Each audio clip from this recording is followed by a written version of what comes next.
And you can get an orange phone as well if you want. An orange phone? Yep, an orange iPhone XR. But that's bigoted. Did you stop off on the kludgy as well? I did, mate. You've just not got a clue, have you? Hey. I'll say that again, because that's fucking shocking English, that. Enough said about him, the better. Yep. Or the less said about him, the better, rather. Exactly. I'll start that one again. Oh dear, right, no. Okay. Oh, I got a wee bop from you there. A wee what? A wee bop. It went bop. Bop? It went bop. Bop. A bop. Alright. Okay, no, I never heard that, I heard you fine. No. Okay. And the stadium erupts in red, white and blue. You've never seen anything like it. Let's go.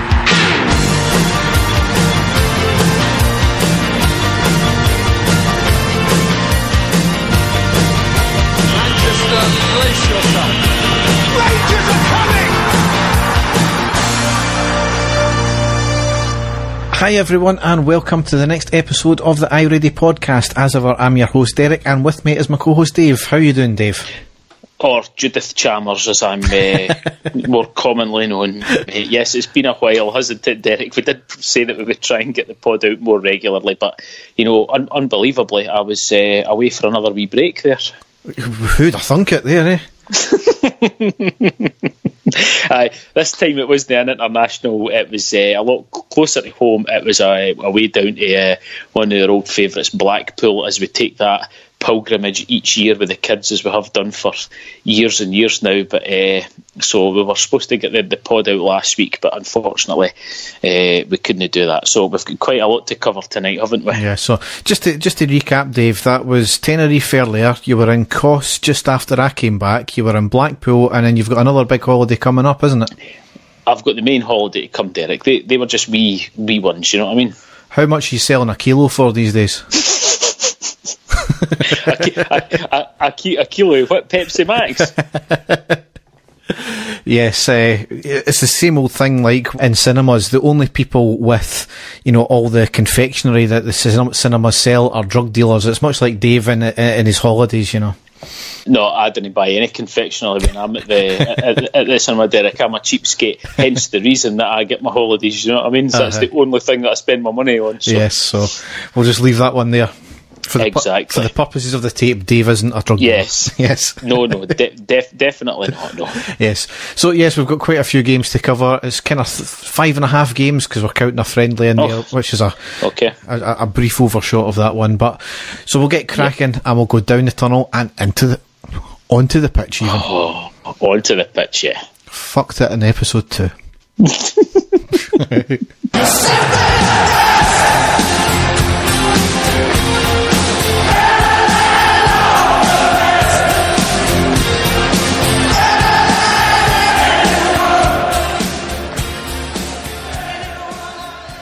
Yes, so the first game we've got to cover was on Thursday the 25th of July. It was at home, it was against Progres Niederkorn, our old foes, and we won 2-0, and it was in the Europa League 2-0 qualifier, round 2, leg 1. Yep. So we lined up McGregor, Tavernier, Goldson, Edmondson, Halliday, Davis, Aribo, Jack, Arfield, Ojo and Morelos. On the subs bench we had Foderingham, Barisic, Katic, Kamara, Stewart, Jones and Defoe, so decent team, wasn't it?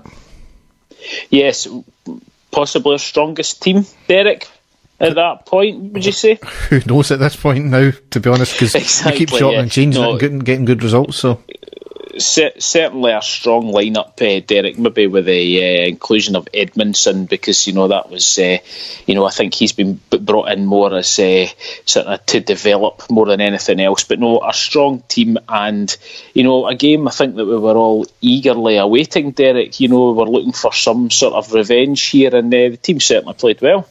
Yeah, absolutely. On the 3rd minute, Tavernier puts a cross in from the right. Keeper had to tip it over the bar and put it out for the corner. 4th minute, Progress had a break up the park. We couldn't put a tackle in. Ends up getting a shot off from 18 yards, but it was a comfortable save from McGregor. 5th minute, long cross into the box from Tavernier.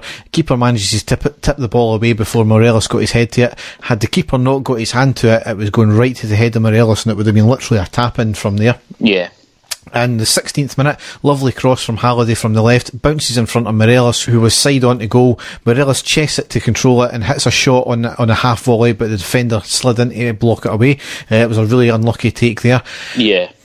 But 3 minutes after that, we went 1-0 up with Joe Aribo scoring. It was good build-up play, working the ball into the middle. Arfield passes to Aribo, who picks up the ball, drops his shoulder to round the player, and had a great place shot with his left peg into the bottom left corner from 19 yards. Brilliant goal.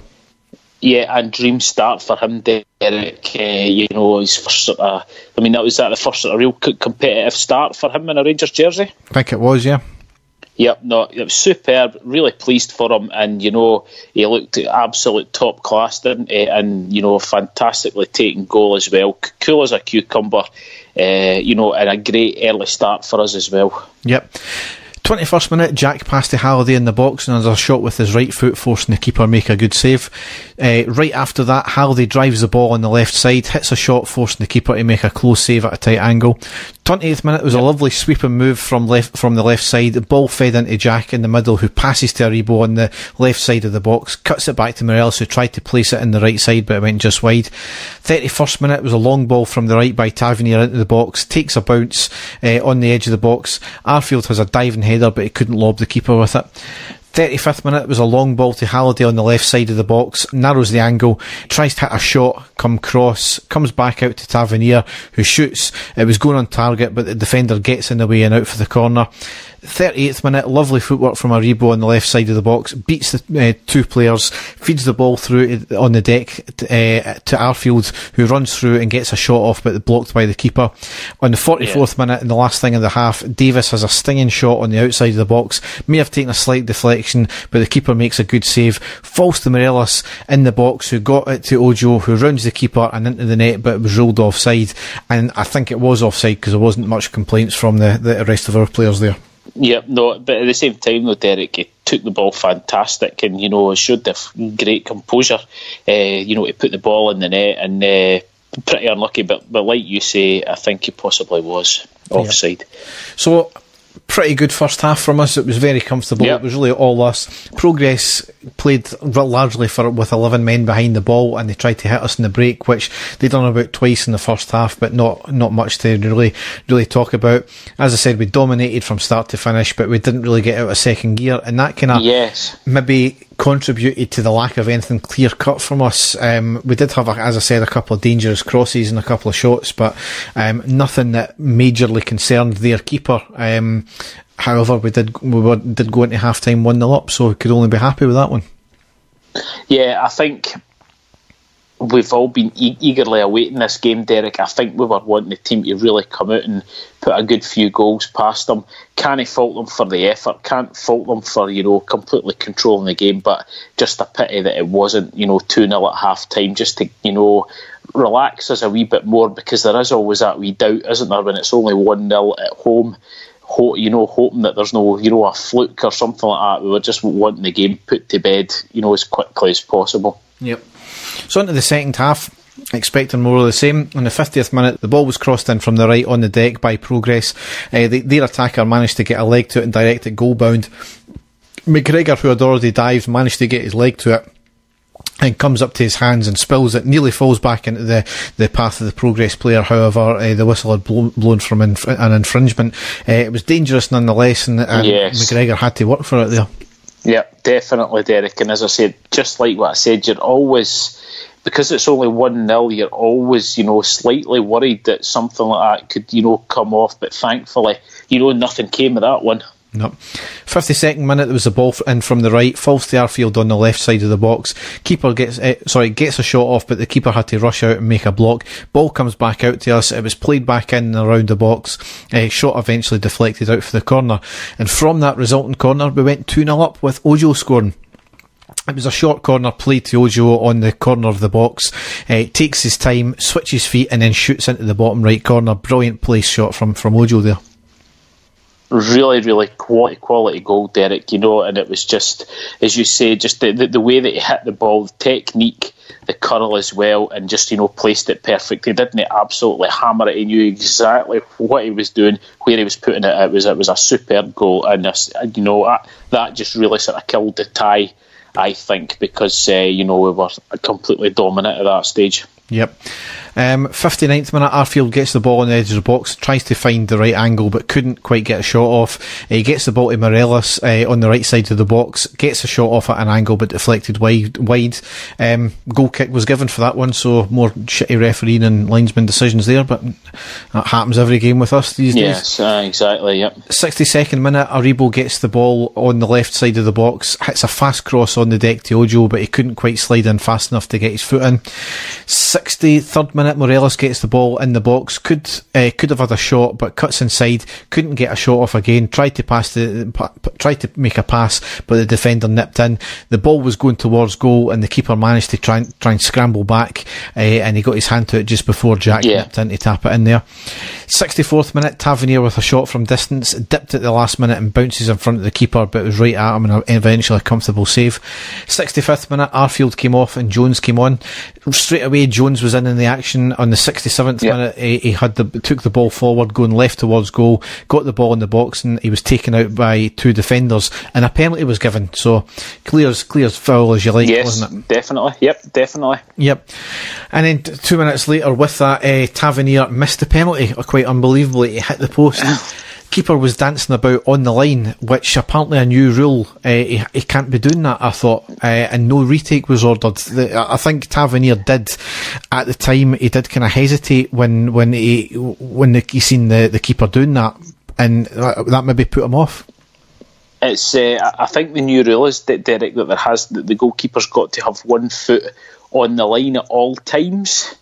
So, as you say, if he was, moving about, stepping forward, stepping backwards, then possibly the referee should have had another look at, where the goalkeeper's footing was. But whether that's, been the reason that Tav's missed, I don't know. Thankfully, it wasn't a costly one, Derek, and I'd rather that he missed in a game like that where it wasn't going to cost us anything, really. Rather than when it was still 0-0 and stuff like that. So and again, we can't really slag the guy off because usually his penalties are spot on, aren't they? Yeah, it's one of these things though. 3-0 would have completely wrapped up the game, and it did cause a wee bit of nerves, especially in the second leg, which we'll get into. Next thing here was the 74th minute. Morelos came off and Defoe came on. 76th minute, Jones again taken out when he was running to the edge of the box. I think it was probably just inside the box, but a free kick was given against him. So it was much like the second leg of the St Joseph's, when we were given a penalty there. It's almost as if the referee thought, well, I've just given you a penalty, I'm not giving you another penalty there. But again, it was another clear foul, and the foul was given against him, which is baffling.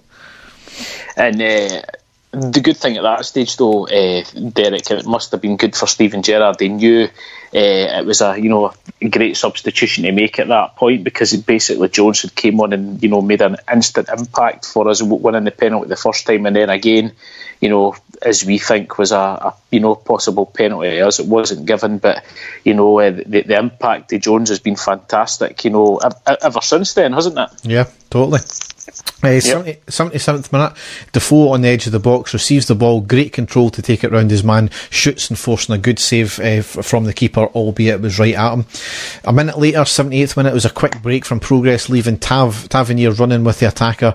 He managed to put a foot in to get the ball when he was just inside the box, and he tapped it, it must have put the attacker off. The attacker still got a shot off, but McGregor then saved it after came charging out to meet it. A really, really dangerous effort there. We were left exposed at the back there, and that was one time when you've got to say, Tavernier was outstanding in the defence just to do enough to put the attacker off. Yes, no, he did, especially after missing the penalty as well, Derek. A lot of people could, their heads could have went down, but fair play to him, he was outstanding. Yep. On the 80th minute, Jack had the ball in the back of the net after a lovely 1-2 from Defoe, who had back-heeled it back to Jack, but somebody was ruled offside. 80th minute at the end, just after that, Ojo came off and Stewart came on. 87th minute, there was a red card for the Progress player for his second yellow card. He got Defoe in a headlock and tried to pull him back when we were on the break. Just a piece of stupidity. I mean, Defoe, this was happened round about on the halfway line, I think, so Defoe still had a lot to do there, and it was a rather silly mistake from the player there, but fuck him. Yep, exactly. 88th minute, Jack with a blistering shot on the edge of the box, but a great save from the keeper. And the 89th minute, Aribo had a curling shot on the edge of the box, and the keeper managed to fist it away, and that's where the game ended 2-0. So certainly we undid the hoodoo of the last time we went to Luxembourg to play them, but you know, we played well. At the same time, though, we could have had the tie wrapped up that night, so it's slightly disappointing. But no, as you said, Derek, it was a very controlled match by us. We should have scored 3. Unfortunately, it was just the 2. But you know, I would rather us. You know, the main thing was that we didn't concede in that game, Derek, wasn't it? And you know, going at the second game, just a bit unfortunate that we didn't go in more than 2 up, but. One of these things. Yep. So that led us to the last friendly of the pre-season. Well, it wasn't really the pre-season anymore, was it? But that was Sunday the 28th of July. It was a 1-0 win at home to Derby. No going to really talk about that much there. I remember we played very well, I felt, and it was... It's hard to say when it comes to pre-season friendlies how much to take out of them because of the nature of they're a friendly at the end of the day. You don't always know how hard the other team are playing and how, you know, seriously they're taking the fixture. But yeah, you've always got to, you know, take away if you come away with a win and a good performance. You know, it's always a good thing. It certainly keeps the spirit of the team up. Certainly, definitely, Derek, and it gives the players a chance who are maybe on the fringes of the team, you know, to stake a claim for the first team. So no, even although we kind of brush it aside a lot, you know, it's a very useful exercise, I think, anyway, and you know, it gives a lot of even the younger players to do it as well. So yeah, no. So the next game we've got to cover here was Thursday the 1st of August. It was away to Progres in the second leg of the Europa League qualifier, and it was a 0-0 game, wasn't it? Yes. Yeah, I'm not really want to cover too much into this because there wasn't really a great deal. We lined up McGregor, Tavernier, Goldson, Katic, Barisic, Kamara, Aribo, Jack, Arfield, Ojo and Defoe. Subs bench we had Foderingham, Edmondson, Halliday, Doherty, Stewart, Jones and Morelos. On the 10th minute it was a good take from Ojo near the Progress box, played an ambitious ball to Arfield on the right side of the box, just managed to keep it in. Keeper had to come out, he hesitated, Arfield hit a shot at angle, nutmegged the keeper and hit the outside of the post and flashed across the goal. Kind of unlucky that one and quite inventive. Yeah. 19th minute was a shot over the bar by Progress after a quick break. It didn't close it down fast enough. 23rd minute was good patient build-up play, ending in Tavernier floating a great ball into the box in the middle, which found Katic, who had a shot but went wide. 24th minute was a shot from Progress from 25 yards, comfortable dive and save from McGregor. 30th minute Barisic had a free kick from 19 yards over the bar. 33rd minute more patient build-up play, ending in Ojo having a daisy cutter from 20 yards through the defence, ending in a comfortable save from the keeper. 44th minute, it was a quick break from Progress, gets the ball down the right hand side, crosses the ball into the box, and it was knocked high out for the corner, and that's really where the half ended up. So in the first half I would have said it was a professional first half. We had the bulk of the possession, largely controlled the game, and only a couple of half chances at best. Progress were again dangerous on the break, but really didn't test McGregor at all. No. And I think the biggest surprise of the first half certainly was the way that Progress set up.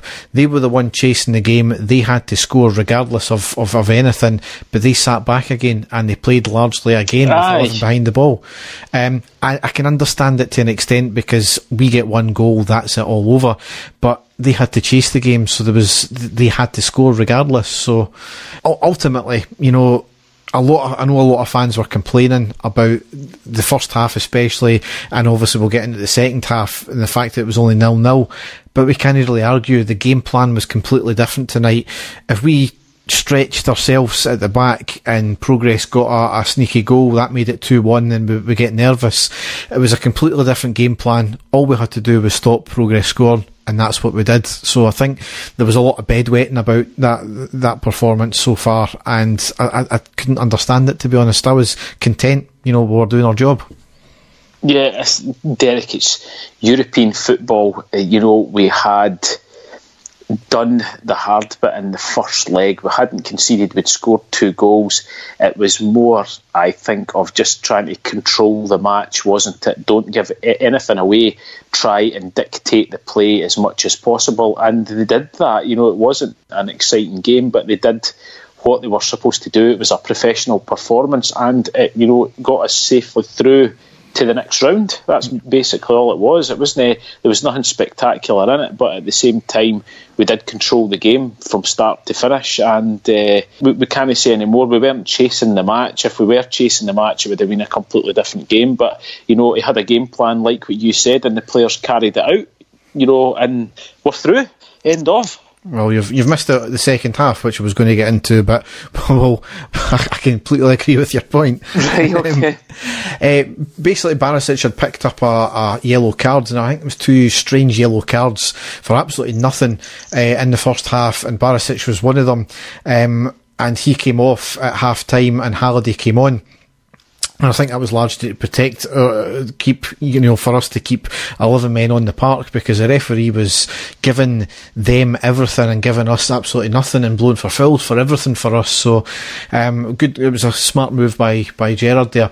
But anyway, in the 50th minute, the corner came in from Ojo. Goldson got a head to it on the 6-yard line and headed it wide. He should have really got it on target.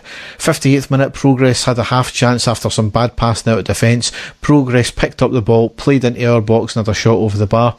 60th minute, Tavernier had a floating free kick in from the right, dangerous ball punched away by the keeper. 73rd minute, good sweeping move ending in Defoe having a shot which is deflected wide. 75th minute, Arfield and Defoe came off, Docherty and Morelos came on. 81st minute, Ojo came down the right, skips past the defender, gets into the box, gets to the right of the post. The keeper narrows the angle. Ojo managed to dink a pass to the middle of the box for the waiting Morelos, who would have had an open goal if it had not been for the defender managed to nip in into the last minute and get the ball out for the corner. 82nd minute, pass up to Ojo on the edge of the box, lovely touch to control it, and a shot which went just wide of the left post. 83rd minute, Ojo again does more or less the same thing again, down the right hand side, and he got the ball into the middle of the box, but the defender got there just in time. 87th minute, ball on the right side of the box with Tavernier getting the ball into the box, passing to the centre, but it was smothered out, and that's how the game ended. So, as we both said, it was a professional performance, but I don't think, I'm not too sure if it was fully the game plan, because Gerrard wasn't too chuffed with the performance or the kind of the way we played. I don't think after it, he basically said it was a more or less a bore, I think he said, was it? Aye, I mean, he's being mindful, I think, Derek, of the amount of fans that made the journey out there. I think he was wanting, the team to put a show on for them, for the effort that they'd made to get over there, which, is understandable. But I'd like to think that all the Rangers fans out there, or the vast majority of them, appreciate, the fact that, they went out and they did play, they put on the performance just, to get us through. Like I said before, controlled the game, completely professional. Just a pity that we didn't score. But again, though, Derek, we did control the match from start to finish. Let's be perfectly honest with you. But I think he was maybe looking for a show for the fans that had made the journey out there. But like we've said already, we're through a very professional performance, and job done. Yep. So that set us up anyway nicely into the next game, which was the first Premiership game of the season for us, which was Sunday the 4th of August away to Kilmarnock. So as if we didn't need to play them again anytime soon, but we're going away straight away. So we lined up Foderingham, Tavernier, Goldson, Katic, Barisic, Aribo, Davis, Jack, Ojo, Morelos and Arfield. On the subs bench we had Firth, Edmondson, Halliday, Jones, Stewart, Defoe and Kamara. Now, obviously, the reason for the keeper changes was the fact that McGregor was still suspended from his kick-out at the Hibs game in the second last game of the season. I think it was a three-game ban he got, so he was missing in action for this game. Obviously this is the first game as well where Kilmarnock cut our allocation to just 4,000 instead of the normal 8,000 they normally give us, I think it was. So on their own head be it. We'll get into the issues that caused after we finish this up, which obviously we just had some details more about today. Yes. But But anyway, on the 3rd minute, it was good delivery into the box from Tavernier on the right-hand side, but it was just in front of Morelos. On the 8th minute, it was a lovely long ball up from Jack to Morelos in the box. Morelos let the ball bounce, hits a first-time shot, making the keeper make a great save and out for the corner. And on the 15th minute, we went 1-0 up with Arfield scoring. It was a superb corner from the right from Tavernier, a bullet header from Katic on the 6-yard line. Keeper managed to save it, but it spilled right to Arfield, and he was there to bundle it over the line. A proper poacher's goal that was, wasn't it? Yep, definitely. As you just said though, Derek, fantastic header for Katic. Katic just looks a total threat now, doesn't he? Every time that we've got a set piece, we've totally been missing that, Derek. And it was a great header. But the keeper managed to get a save, but only as far as Arfield, and he was just at the right place at the right time to get it over the line. So a fantastic opening for us there, especially at that ground. There was a lot of people watching, Derek. There was a lot of people watching, hoping and praying that we would slip up. But a great start for us, it really was. Yep. On the 20th minute, there was a stinging shot by Brophy on the left, making Foderian pull off a good save. Again, that shows you how dangerous Kilmarnock could have been. On the 39th minute, it was a good cross from Barisic on the left. Ojo jumped up and chested it goal bound, but skiffed off him, and comfortable save by the keeper. On the 42nd minute, Tavernier floated a good free kick into the box from 25 yards. Morelos got a skiff of a header for it, and comfortably gathered by the keeper, but I think it was lightly offside anyway. And that's when it went into half time. So certainly decent so far, even if there was not a lot to write home about in the game. It was largely a midfield affair, but we were completely dominating the play. We had all the possession. Kilmarnock really just had that one main chance with Brophy, so they still could have been dangerous, and that was the big issue. That's right, Derek. But as you say, again, dominant. The midfield, I thought, looked excellent in the first half, to be honest with you. Really pressed Kilmarnock, never gave them any time in the ball at all. And we did look quite comfortable, even although it was only 1-0 at that stage anyway. Yep. So into half time, on the 55th minute, Kelly played a ball out to the wide right. Dangerous ball into our box. Brophy got a touch there and put it wide. It really was a sitter, and that should have been in the back of the net. It was more or less an empty net, didn't it? Yep. Aye, it was. And, warning signs for us there at that stage, Derek. And I think, after that happened, I don't know if that's played the big part in it, but I certainly think that we looked a wee bit more jittery at that stage, especially in defence, which, we really didn't have to be, Derek, because Kilmarnock really didn't put us under that much pressure in the game. But, a wee bit, the nerves were shown a wee bit after that, I think. Yeah, totally.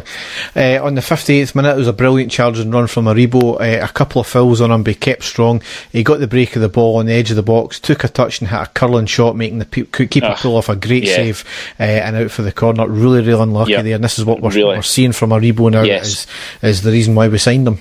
Yeah, no, excellent, Derek. He just looks so as if he glides with the ball, doesn't he? And he makes space for himself. Really, really calm under pressure.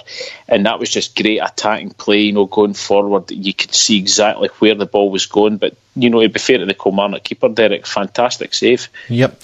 On the 62nd minute, there was a good corner from Barisic. Goldson managed to get a header onto it, but it goes to the far post where Morelos got the ball. He took a shot, but the keeper managed to block the ball out and put it out for the corner. 77th minute, Ojo came off and Jones came on.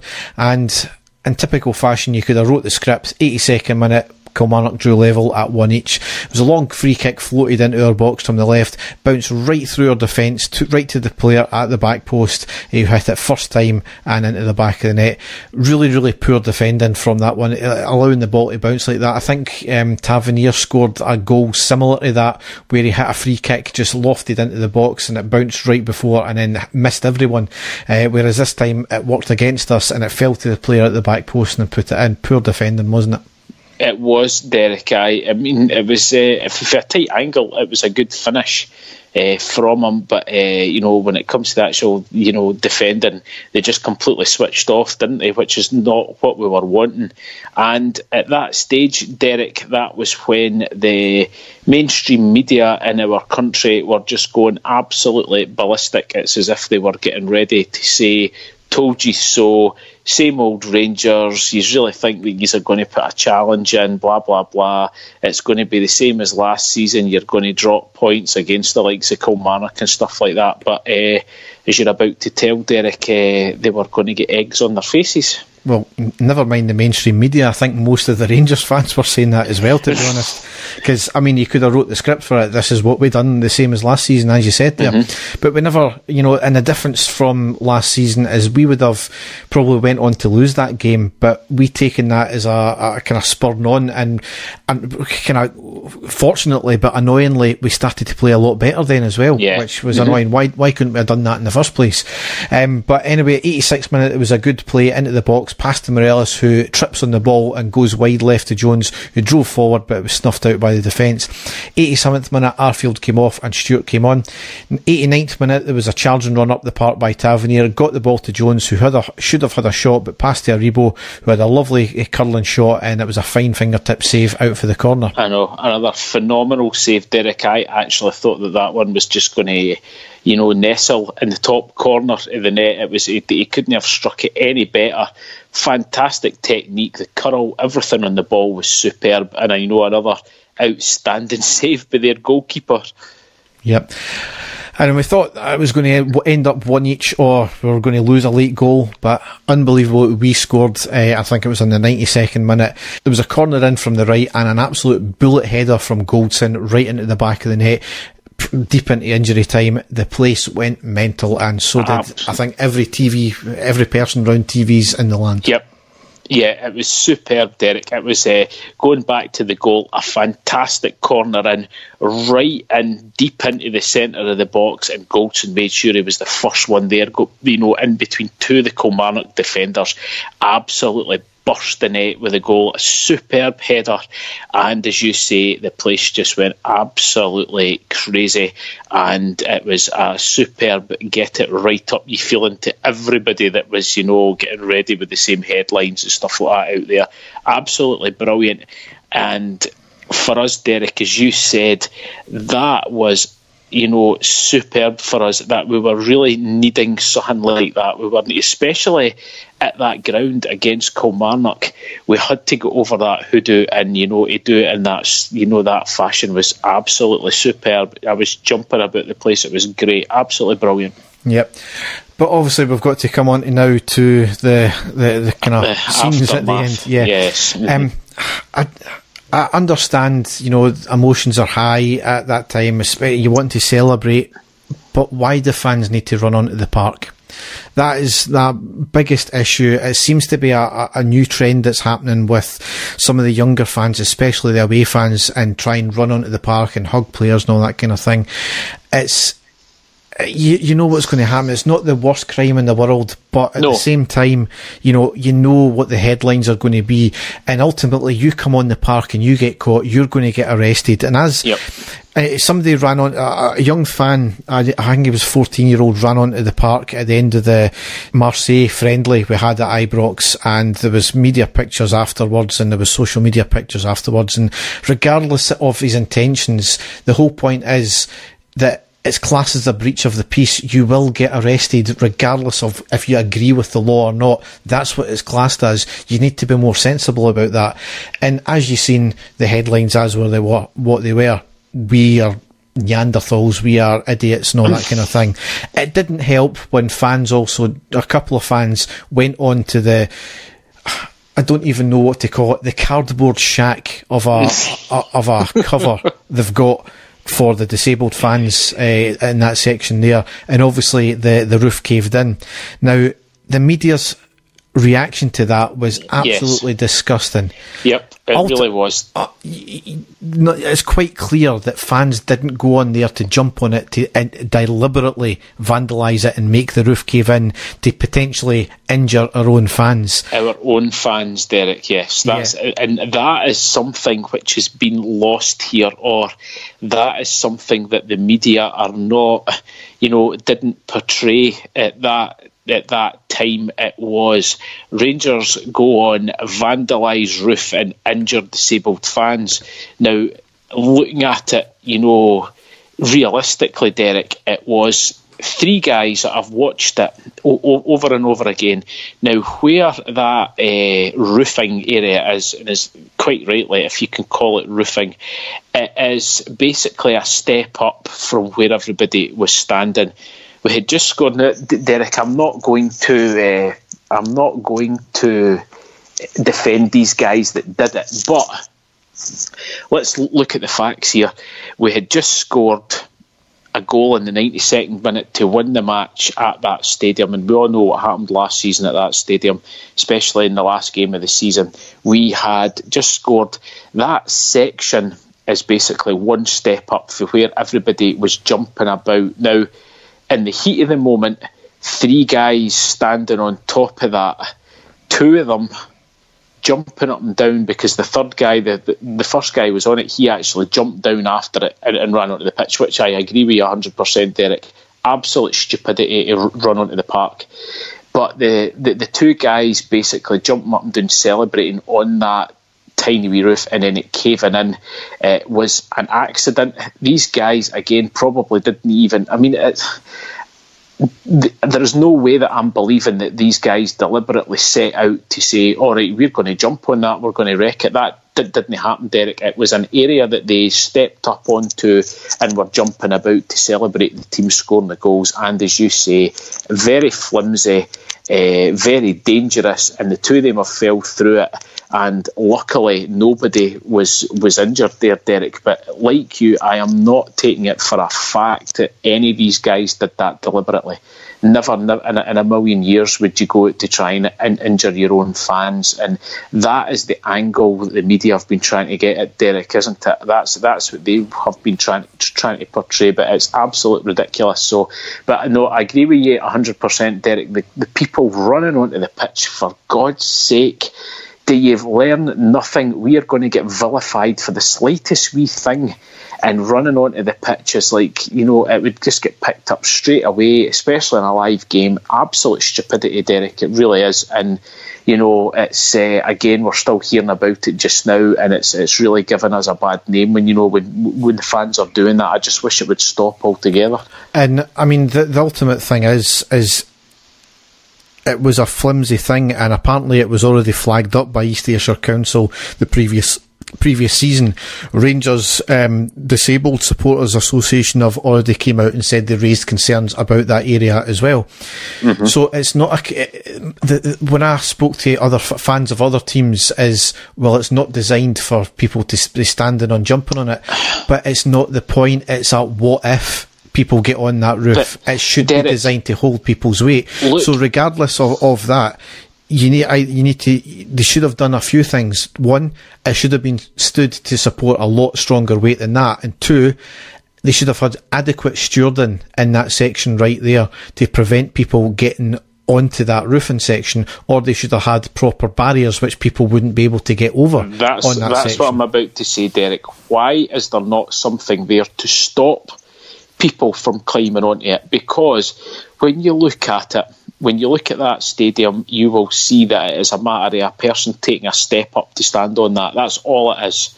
And, you know, I'm not saying, I'm not defending the guys that done it for going up there, but it doesn't look as if there's anything there to stop anybody from getting up there. And when you see something like that and you see that there's a chance to, jump about, these guys have done it and there's been no intention of damaging anything. It's just the fact it's been so easy to get onto it. And, it's just like what you've just said there should be some sort of barrier there just to, to stop anybody from getting on, but it is not there at all. And I think that's the biggest issue of them all. Nothing to do with the fact that it should be there, sturdy enough to support people's weights. There should just be something there to stop people from getting on to it, end of, and then there wouldn't be any issues at all, Derek. But there's no anything like that, is there? No. And the next thing, obviously, we've got to talk about is the issues with the crushing at before the game. Obviously, with Kilmarnock cutting our allocation, there was always going to be people trying to get in when they never had tickets, and people milling about the place looking for tickets, and maybe people chancing their arm as well. And I know there's been a spate of kind of fake or older tickets that are going about as well within our fan base, as well as the Celtic fan base as well, due to cut of allocation of certain grounds. Kilmarnock had employed a new ticketing scanning system which failed. There's no doubt about that. That's fact. It failed against Connah's Quay, so they knew about the issues. They never had enough adequate turnstiles open to cope with the fans going in, and they had people manually entering ticket numbers as well into their scanners. So all of that kind of contributed to people trying to get in. It was getting ever closer to the fixture kicking off, and there was reports of a lot of crushing going on involved. Now, I've fortunately never been involved in any crushing incident whatsoever, and I hope I never will be, and I hope it never happens again to any fan. I don't care who you support or what team it is involved. It's something in this day and age should never happen. Mm-hmm. But it happened again this season, where it happened at Parkhead last season, due to issues with cutting ticket allocations and such like for inadequate grounds. Now, it's unbelievable that Rangers fans got the blame for this. There was still shots and there was overhead shots about the fact that, there was plenty of space behind all these fans. They could have just easily stepped back. Well, you don't know that. If you're saying that, then you don't clearly know the dynamics of the way crowds work then, and you're not qualified to say that. If people are trying to get to one place, it's quite clear, regardless of it, people are going to push forward and go into it, and people sometimes don't understand and don't know the reaction to people pinning people up against each other like that. So crushing will happen. And what galls me even more is there's certain people within the media, Tom English and Michael Stewart, had the audacity to question it happening. Yeah, exactly. There was no clear video of any crushing at Parkhead the last season, but instantly, that's shocking. Quite rightly so, they were saying that's shocking. But the instant it happened to Rangers fans, oh no, that can't be the case. They could have just moved about. Absolutely shocking. And the fact that Michael Stewart even unbelievably said there was no issue of crushing there because it was outside. I'm sorry, but Britain's worst incident at Hillsborough, it happened largely because of it was an outside area as well. It all started from that section outside. So how can he turn around and say that? And then Kilmarnock director had the absolute barefaced cheek to come out and say, ultimately blame Rangers, that had nothing to do with our ticketing issue. Bearing in mind, she had been done previously for drink driving, so she has not got a leg to stand on when it comes to any morality about anything, any instance happening, has she? Derek, what gets me about the whole thing is, why even come away with something like that, especially the Michael Stewart thing. It just reeks of bitterness and hatred towards the support. That's all it is. There is no need for him to come out and say, "Oh, that's a lot of nonsense. That didn't happen." What agenda would he have apart from, "I'm going to have a pop at the Rangers support here," for saying something like that? Anybody that was to raise a concern like that for anything, any type of safety concern, whether you've seen it or not, you should be trying to get that highlighted, Derek. Do you not agree that, even if it was you, if it was nothing to do with football, if it was nothing like that at all, if you had taken reports of something that could have potentially been very, very dangerous, you would be trying to get this highlighted to say, I've heard, a few reports to say that this happened or that happened, that it could have potentially been dangerous. I hope there's going to be something looked into. But for the fact for him to turn round and immediately dismiss it because it was Rangers fans that reported it is absolutely incredible. I mean, it takes it to a whole new low for me, and I didn't think that man could get much lower when it comes to your support. But that is absolutely shocking and absolutely incredible that he has came away with something like that, because there's no need for him to, even say anything like that at all. As you said, it's just the bitterness and hatred towards Rangers fans, and it's got to the stage now where he's effectively wishing them harm. Yeah, that's basically what that boils down to. He doesn't care about the safety and welfare of human beings. So, well, I know that's exactly what I'm saying. In any warp of life, if you were in a position that he is in, and you had heard the harm coming to anything or potential harm, you would want to highlight it, whether you knew, the full facts about it or not. You would want to say, look, this is, concerns from such and such, and we're hoping that it can get looked into. But for him to immediately dismiss it is just absolutely unbelievable. It really, really is. And that's before any sort of investigation by Kilmarnock Rangers or the police had even happened. So they were, all of them, including Kilmarnock, were making accusations against the Rangers fans because, as usual, the narrative is, it's Rangers fans' fault. And this is where the club has got to take a lot more responsibility. Now, Club 1872 came out with a statement. There was a few other people came out with statements as well to try and back the fans up. But this should not be their job. This should be the Rangers coming out and completely slamming them all.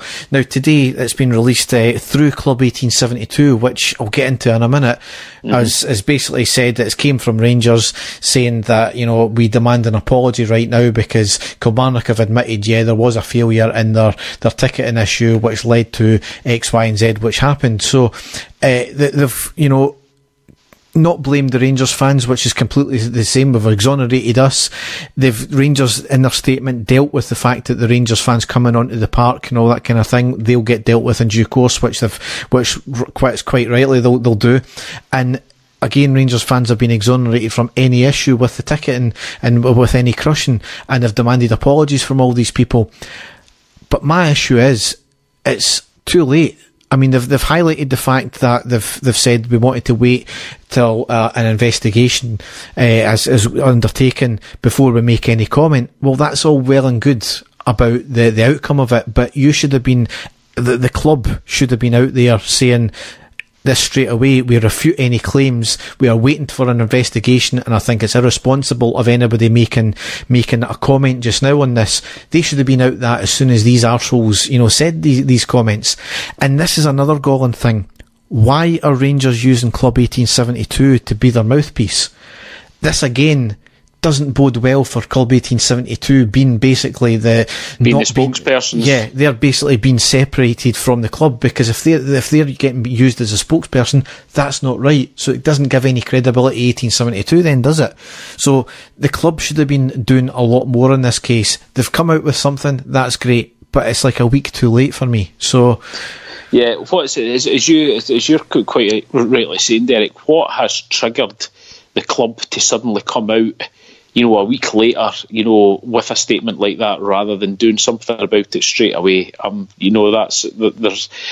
know what's happened, but as you say, it's taken something like that, from Club 1872, and then all of a sudden the club comes out there. So it's a bit of a strange one, Derek. But again, it shows you I'm actually really disgusted with a lot of people, and I didn't think things could get so bad and unbelievable with the rest of Scottish football when it comes to our team and our fans. But that is just absolutely sick, Derek. It really is. And Michael Stewart is an absolute disgrace. I know I'm going back to cover old ground, but I'm absolutely raging with the whole thing with him.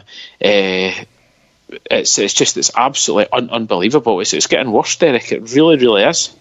And I'll take another issue here, and I'm going to say a word which is not going to get taken out of context here. Rangers fans got hammered in the press for singing bad songs with a certain word in it. And maybe quite rightly so. It's an outdated word. We shouldn't be singing it, we all know.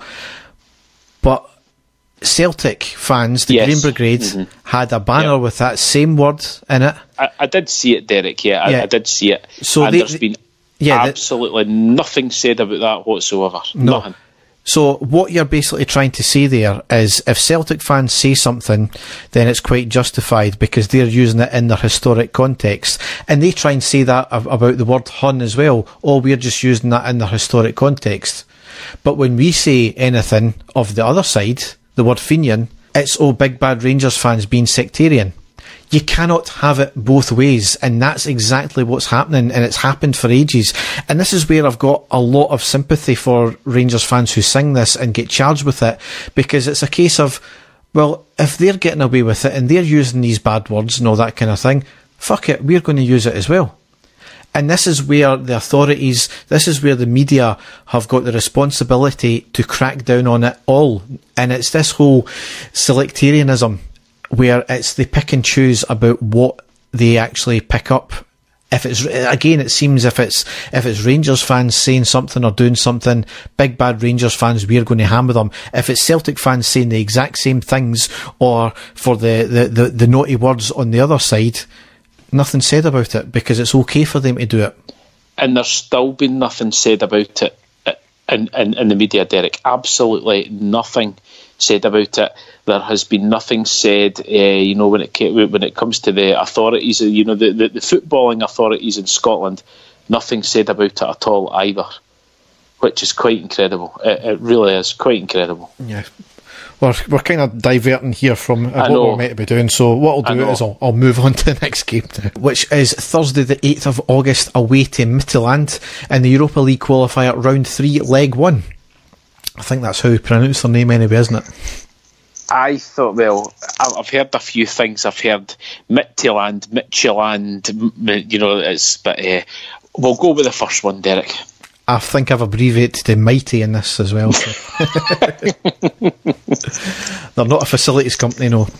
No, and if they were for Scotland, they would be Midtjylland. So we lined up McGregor, Tavernier, Goldson, Katic, Flanagan, Jack, Kamara, Aribo, Jones, Arfield and Morelos. On the subs bench we had Foderingham, Edmondson, Barisic, Docherty, Davis, Ojo and Defoe. So in the 11th minute, there was a great ball in from the right into the box by Tavernier. Defender knocked it out for the corner. If the defender never got his foot to it, the Morelos was waiting at the back post, and he would have bound to have scored that one. Yep. 19th minute was a good turn by Morelos from 25 yards, send the ball to the right of the box where he kept on running. He had a shot from the edge of the box, but it went well wide. 25th minute, Midtjylland had a shot inside the crowded box after some pinball in and around the area, but it goes over the bar. It was 26th minute, it was a long cross into the box from Mighty. I'm just going to call him Mighty now. I can't keep saying it either time. Long cross into the box by Mighty from the left hand side. Everyone missed it. It bounced in front of McGregor and he had to make a great save to put it out for the corner. That was a dangerous one, that. 30th minute, it was great build up play from us, knocking the ball about comfortably, ended in a good ball to Morelos in the box, who hit a great shot, making the keeper pull off a great save near post. And it was ruled offside in any case, but it was a great move, probably the best move of the game from us. Yeah, definitely. Till that point. 33rd minute was a corner in from Mighty. It was a game of ping pong headers in the box, and then McGregor comes out and hits the ball out for the corner. Resulting corner makes McGregor pull off another great save, and he had to punch it out. It was going goal bound. It was a quick break up the park down the left from us. Jones got a great cross into the box, but it was just too quick for Morelos to get anything on it. 40th minute, there was a ball on the right. Kamara gets the ball to Arfield in the box, who puts in a fast ball on the deck across the goal. It was a dangerous ball, but nobody could get on the end of it, unfortunately. And then in the 42nd minute, the last main play of the game, we went 1-0 up with Morelos. There was good build-up play from the back down the right-hand side. A ball to Tavernier, who takes one touch, looks up, puts an absolute stunning cross and puts an inch-perfect ball into the middle of the box where Morelos didn't even have to move. He just jumped up and he headed it into the back of the net. Outstanding goal. Superb goal, Derek, and it came absolutely at the right time because we were well on top, making chances constantly, and we were, I said to myself, we really need to capitalise on this, because if we can go in with, one goal to the good at half time, it will stand us in good stead for the second half. And they really did. They were relentless right up to half-time, Derek, and the goal just came at the perfect time, and as you say, absolutely fantastic goal for us, and really great goal for Morelos, really great. Yep. So really, I mean, this team were no mugs. I mean, I think that's the one thing I said in the post match, is that they were a big physical team. They were quick on the break. They were solid at the back, and it was going to take something special to break them down. And that cross certainly was that. It was a very open game. Both teams wanted to play football. It was end-to-end stuff. And I made a joke about it in the post match as well. Is for a neutral, it was an outstanding game of football, free flowing. The referee allowed things to go, he taken action when necessary. It was refreshing to see such a good referee in this game as well. And but for a neutral, I didn't care because I'm a Rangers fan. So exactly. It was, as you say, Derek, the first half was it. I was really, really pleased with the way that we were playing, Derek, because I knew that this was going to be a really tough game. But for the fact that we had created so many chances, but we still kept going for it. We still, were pressing constantly. We were still getting forward all the time. I was really pleased at half time, and especially, we went 1-0 up. It was superb. As long as we didn't need to cremate a chance there, Dave. Cremate a chance, is that what I said? Just about, aye. I thought I said create, but there you go. So into the second half, and on the 52nd minute, we went 2-0 up with Joe Aribo scoring. Quick counter-attack from Jones, where he was 1v2. Aribo caught up with him and drifted to his left. Jones passed to him in the box. Aribo takes it forward and then shoots into the back of the net. Outstanding goal, and brilliant from Jones as well. Really direct play. Great from Jones, a fantastic run, Derek. I actually thought when he passed the ball, it was possibly played just too far behind Aribo. I thought there's no way that he's going to get the momentum, but Aribo's first touch to bring the ball back in front of him was superb, and a fantastic goal right across the keeper, low into the far corner. A great goal, and 2-0 up, absolutely flying, Derek. Superb. Yep. 55th minute, Jones had a shot in the box, deflected up and over for the bar off the boot of the defender. And from that resulting corner, we went 3-0 up with Niko Katic scoring.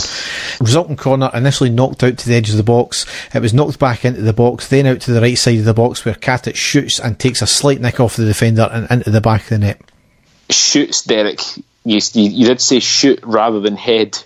Quite incredible, because we've never seen him actually have a shot before with his feet. So no, he took it well, Derek. As you say, there was a slight nick, but great control on it. Was like a sort of half volley, wasn't it? Superb shot, and he go 3-0 up away from home. In absolute dreamland at that point, weren't we? Absolutely, it was outstanding. We thought we were only going to go and get more at this point. Their arses had collapsed on them, and then the inevitable happened when it comes to us playing. Our arses decided to collapse. I don't know if we taken our eye off the ball because we were 3-0 up, or did they start coming back out us, or what? No, Derek, you've missed something out there. It was a wobble. A wobble, that's right enough, yeah. Remember, it was a wobble. This was when Rangers took their wobble. A wobble, yes. I'll let you get into it. Could it have been a wibble? No, it was definitely a wobble, apparently. Definitely. Or a wibble. Yes, whatever it was, we contrived to try and throw the game away, but so on the 57th minute, it was 3-1. Arfield had slid in to try and knock the ball away from the attacker, but it ended up going wide right of our box to their attacker. He puts in a great cross. It misses the first set of players, falls to behind the attacker, who managed to get a touch while he was falling. It bobbles. He managed to then get back up, turn, and then hits a second shot into the back of the net. Really poor defendant. Should have never gave that player that much time to firstly fall, get the ball, and then turn around and shoot.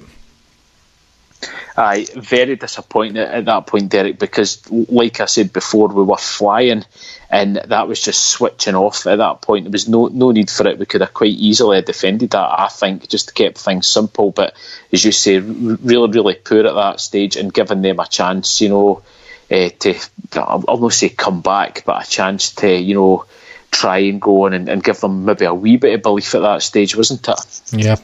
And then we went 3-2. We thought it was all going to go to cock. Yeah. On the 63rd minute, we allowed Mighty to play. We backed off.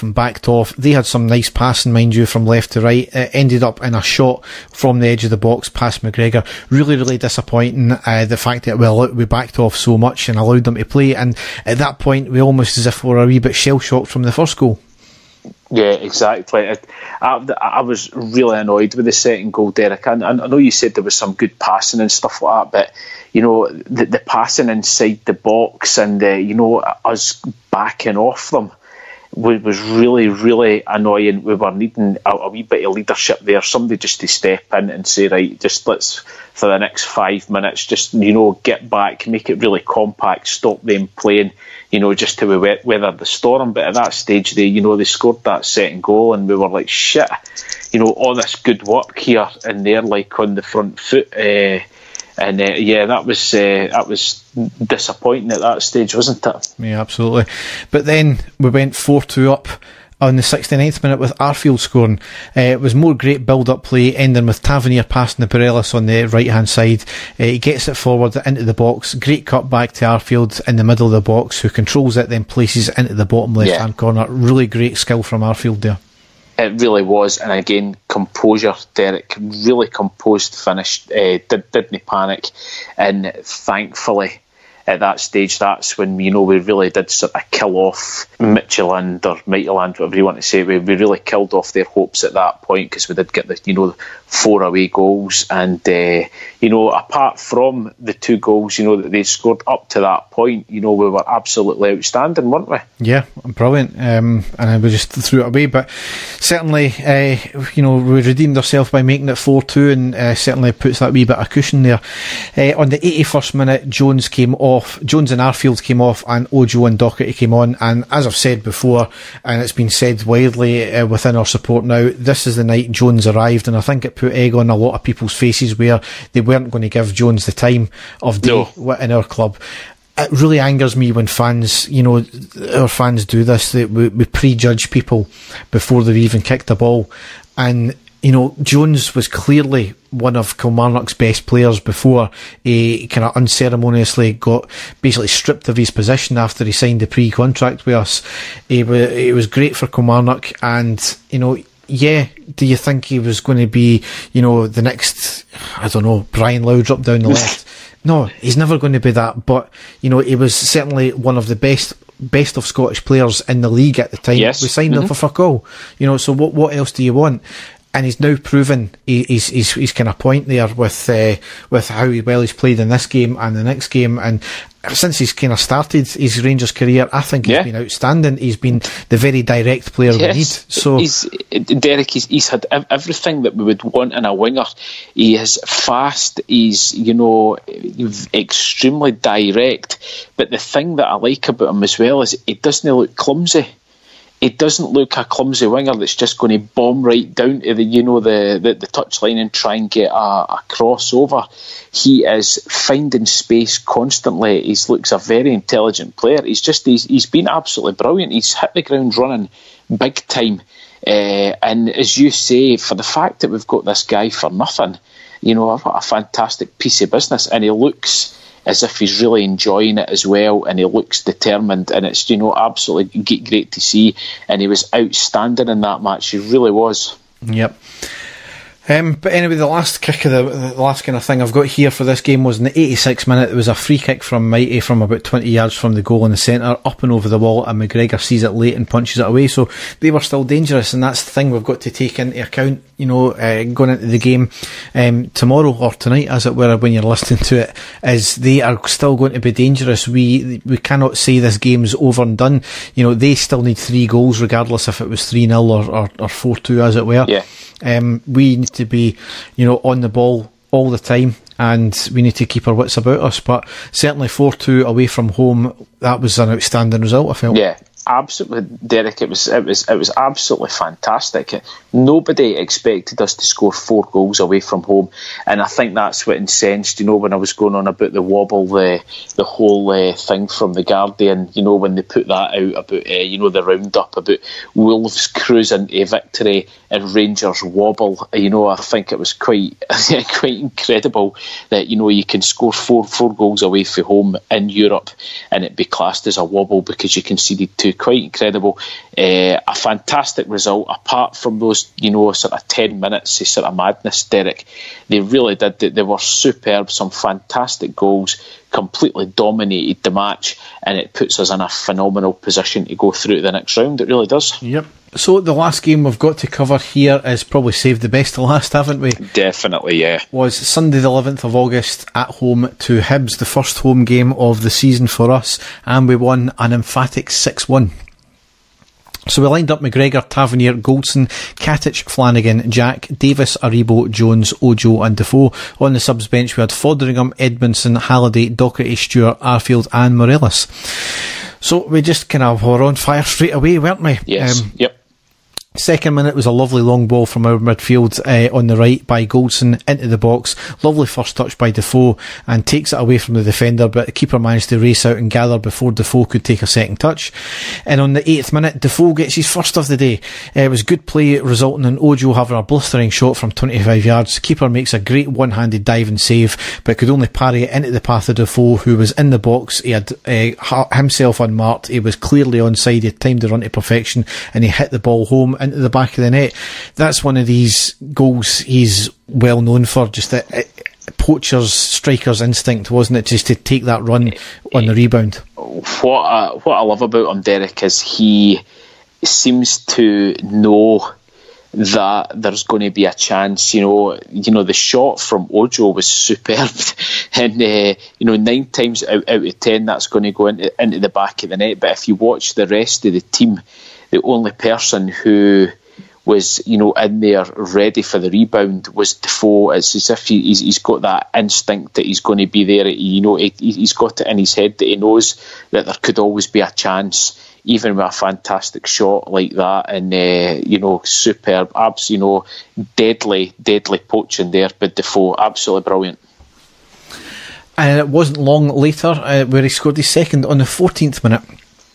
It was a move of beauty, basically. It started right from the back, quickly brilliant. Worked up the park. Jones feeds a lovely ball into the box on the right to Ojo, who cuts the ball back into the box for Defoe to knock it into the back of the net. Certainly wasn't a tap in, he had a wee bit of work to do, but the whole move just made it look so effortless. It was stunning, wasn't it? It was brilliant for the initial run to the wee through ball, to the cut back. It was it was like a well-oiled machine, Derek. Everybody knew exactly where everybody was, and the finish absolutely clinical again by Defoe. Superb. Yep. 20th minute, there was a free kick from the right, knocked away. We ended up getting the ball back and fed it to the left. The ball was floated back into the box, and it was a header tipped just over the bar and out for the corner by the keeper. 24th minute, lovely free kick from 30 yards in the centre by Tavernier. He lofted it over everyone, forcing the keeper make a great dive and save. 31st minute, possible moment of controversy here. Jones was filled right on the line of the box and a free kick was given. Now, according to Tom Miller, and I'm pretty sure this is the rules, if it's on the line, it's classed as in the box, so a penalty should be given. I certainly thought it was, Derek, and I'm sure you were as well. When we first saw it, like what Tom said, it's quite shocked that wasn't the case. But again, it went against us. Maybe the fact we were 2-0 up at that stage, I don't know, but wasn't to be for us. Yep. 33rd minute, we won the ball back in midfield after being really dogged. A quick break up the park with Defoe in the box with the ball. Couldn't get a shot off and passes to Aribo, who was in the middle of the box, and he had his back to goal. He managed to turn and shoot, but it hits the side netting. 34th minute was a quick break up the park with Defoe in the box. Only one defender with him, and the keeper in the box as well. He had a shot, but the keeper managed to narrow the angle and make a save. Yep. 34th minute, Jack has a shot from 20 yards and it was a comfortable save from the keeper. 37th minute, it was a quick break up the park with the ball going to Jones on the left, gets into the box, cuts it back to Defoe in the middle. He took a couple of touches and turns and shot, but it went wide. And then on the 39th minute, we allowed Hibs back into it when they scored.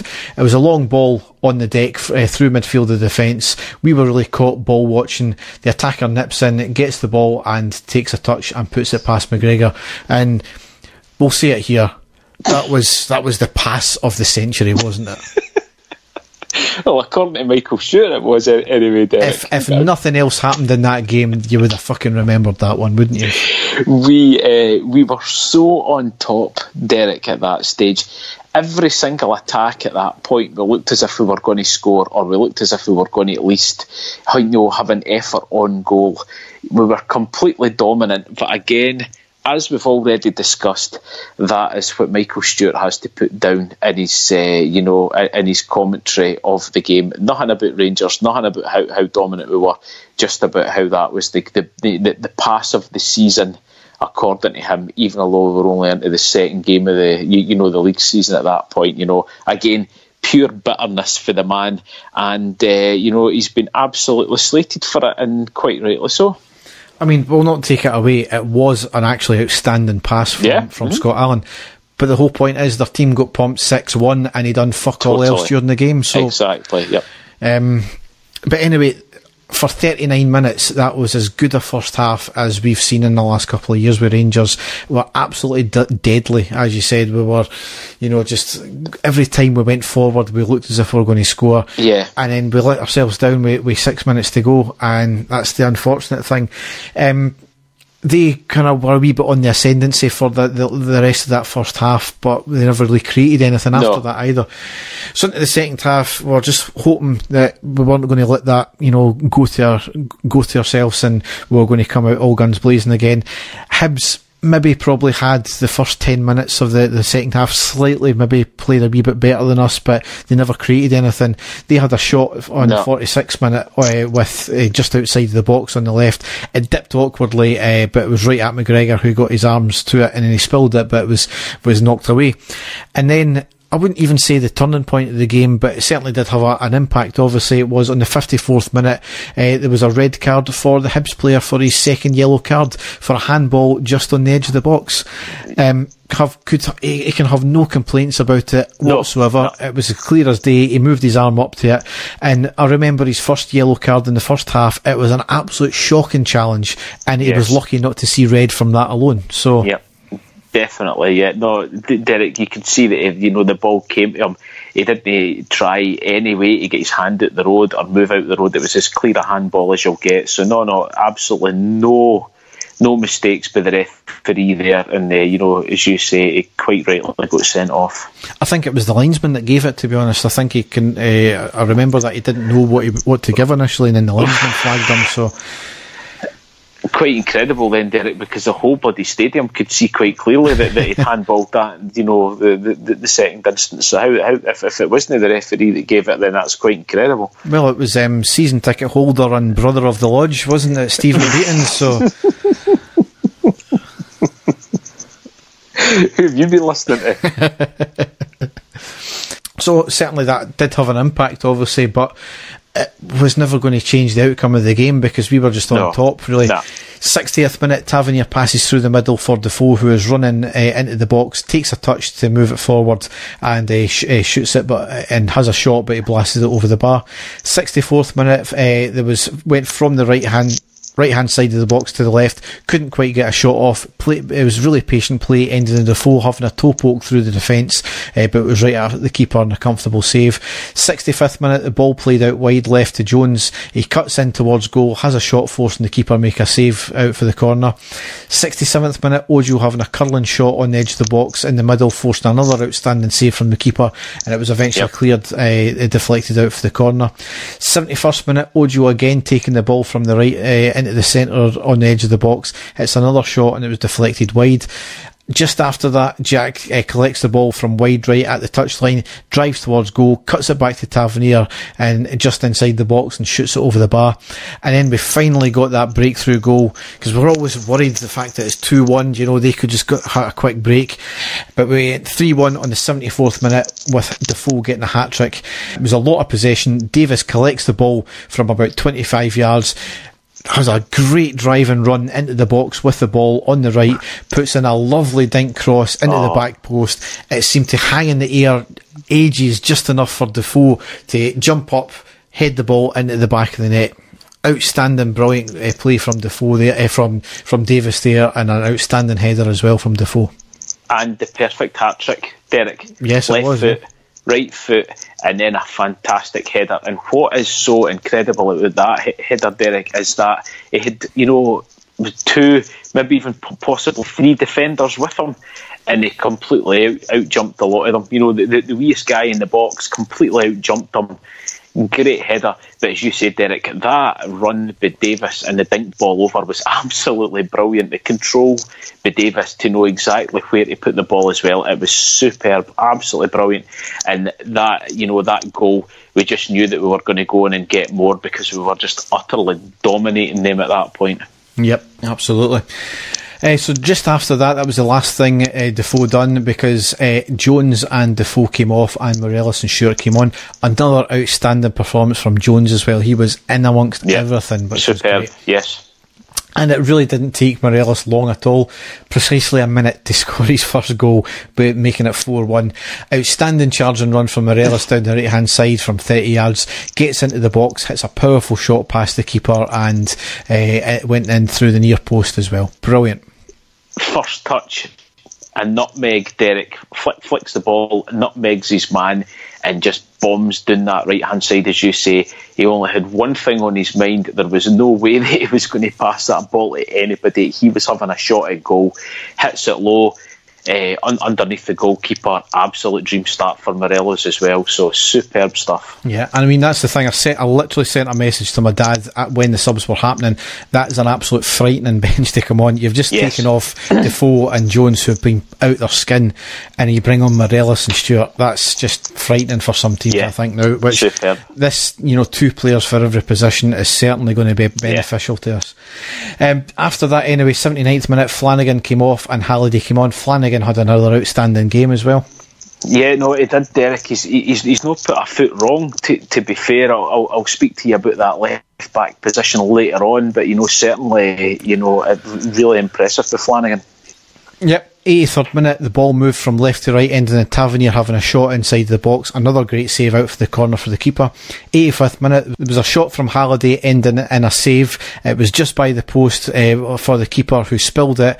We tried to dig the ball out and had another shot, but it was just too narrow of an angle, and it was saved by the keeper. 87th minute, it was a long range effort from Jack, just goes over the bar.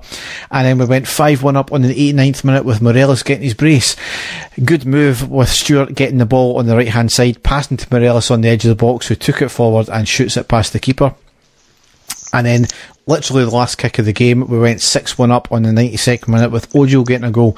The ball in from the right, worked into the centre, the ball not cleared by the defence, falls to Ojo on the left side of the box. He has enough time to take it. He turns and he shoots. It may have, I think, it taken a slight deflection off the defender's boot, but it went into the back of the net. 6-1, that's the way the game finished. Outstanding performance, outstanding result. I was really pleased for Ojo scoring. It would have been really unjust if he hadn't have got a goal, Derek, because he had 3 or 4 fantastic shots in that game, which the goalkeeper thwarted him every single time, didn't he? So it was great for him to score, because he must have been coming to the end of that game saying, how the hell have I not scored in this game with the chances that we've had and the shots that I've had? And I was speaking to Ewan at work last night. He says, it was actually the worst shot out of all the shots that he had that ended up in the back of the net. So, really pleased for him, Derek. It was an absolute joy to watch, wasn't it? Yeah. It was superb. It was a masterclass in attacking football from us, and I honestly can't remember the last time that we have played so well and so dominant in a game at home like that, especially against the Hibs, Derek, who have caused us so many problems over the last few seasons.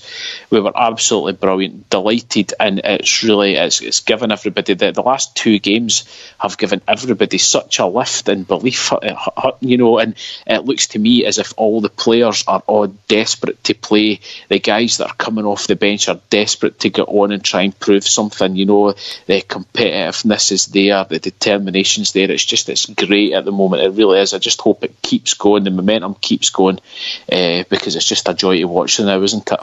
But remember, Dave, it was the red card that turned that game. Oh, I forgot about that, right enough, yeah. I've got the stats here: 64% possession, 34 shots in total, 19 of them on target, 14 corners. How the fuck can... I mean, if you look at that game, the amount of shots that keeper had to pull off, great saves. Oh, it was outstanding, Derek. He's the reason why it wasn't double figures, and that's not being flippant about it. That is the fact. No. I know. I texted you at one point saying that we should at least have had 8 goals in that game with the amount of incredible saves that their goalkeeper pulled off. He was absolutely fantastic for him. So that's quite scary. If you're a goalkeeper, you've lost 6 goals and you're like the best player for that team is, quite incredible. But no, an absolute, like I said already, Derek, an absolute joy to watch. And it looks to me as if there's maybe, in a good way, there's maybe a wee bit of rivalry going on between Defoe and Morelos. It looks to me as if, Morelos is saying, I'm definitely want to finish the top goal scorer this season. But when you've got a player as good as Defoe in there as well, you know that he's going to score a lot of goals. So, it's a great thing to see that wee sort of competitive bit by Morelos, because he's looking determined now, Derek, rather than maybe being a wee bit comfortable last season, knowing that he was always going to get his starting place in the team. So maybe that's going to screw the head on for him a wee bit and make him, lose the silliness that we've complained about in the past. But absolutely brilliant regardless. Yep. And going back to what perceptions of people think as well. After the game, Tory MSP Professor Adam Tompkins put a tweet out saying, "Great to be back at Ibrox today. Always good to see a team wearing green getting thumped 6-1. Did you know that the word green is means specifically for Catholic, by the way? Well, according to social media, as Derek. Yes, I mean, the amount of bloody mentalists that came on the back of that, wanting him sacked and wanting this, that and the other, claiming this. I mean, I actually tweeted somebody claiming that, that's shocking, you should never be saying that. I says, what's sectarian about it? Green. Well, it's not really sectarian, but, it doesn't look good, does it? So, in the same tweet, they're actually saying that the word green is sectarian, but admitting it's not. Just fucking unbelievable. What the lengths people will go to try and have a go at Rangers or their fans is just simply baffling. It really is. I know. But Derek, does it surprise you? Not in the slightest. No. But anyway, in the league table already, it's played 2, won 2, drew 0, lost 0, scored 4, conceded 2, goal difference +6, and we're on 6 points. We're in second place just now, level on points with Celtic. They have a +4 better goal difference. The thing about that is Celtic, taking 7 off St Johnstone. I think they're taking 5 off Motherwell. Yep. They played teams that were finished in the bottom half of the league last year. We played teams that finished in the top half and won their games and won emphatically in this one. Already there's a gap between the Old Firm and the third place team as well, where Ross County are third on 4 points. So it's going to be I think at least a 20-30 point gap this season anyway. Hopefully between us and Celtic, Exactly, yes, exactly. So it's a great start, Derek, for us getting the 2 victories. That's what I was wanting. We really just have to concentrate on each game as it comes, and we've got off to a dream start, and who knows, the game at Kilmarnock might have psychologically I've done us the world of good the way that game's turned out. So just as long as they keep it up. Yep. So the next games to come is tonight, which is the 15th of August at home to Midtjylland in the second leg of the qualifier. So as I said, we just need to keep that tight there, and you've got to think, if it's a boring game, as long as we stop them scoring, that is the main thing. Yep. So next game after that is Sunday the 18th of August away to East Fife. That's in the second round of the League Cup. That's a 1500 kick-off. And the next game after that is Sunday the 25th of August away to St Mirren in the Premiership. That's an early kick-off at 12:15. Yep. So that wraps up this section here. We've already ran an incredible amount of time, but we'll go now into the classic match. And then it is. The final whistle's gone. Rangers have won the European Cup Winners' Cup. So Dave, what match have you got for us this time? Keeping up with matches at Ibrox against Hibs, Derek, I have went back to 2003 to pull off an absolute cracker of a game here. The date was the 23rd of August 2003, so, almost, 16 years ago now. Rangers on that day lined up with Stefan Klos in goals, Fernando Ricksen, Henning Berg, Zurab Kishnishvili and Michael Ball. In midfield, we had Nuno Capuccio, remember him, Mikel Arteta, Barry Ferguson, Paolo Vanoli, and then up front Michael Malls and Shota Avarladze. Some of the players playing for Hibs on that day: Anderson in goals, Doumbé, Orman, Ian Murray, Grant Brebner, Derek Riordan, Scott Brown, Tam McManus and Gary O'Connor. So, players that are all very well known.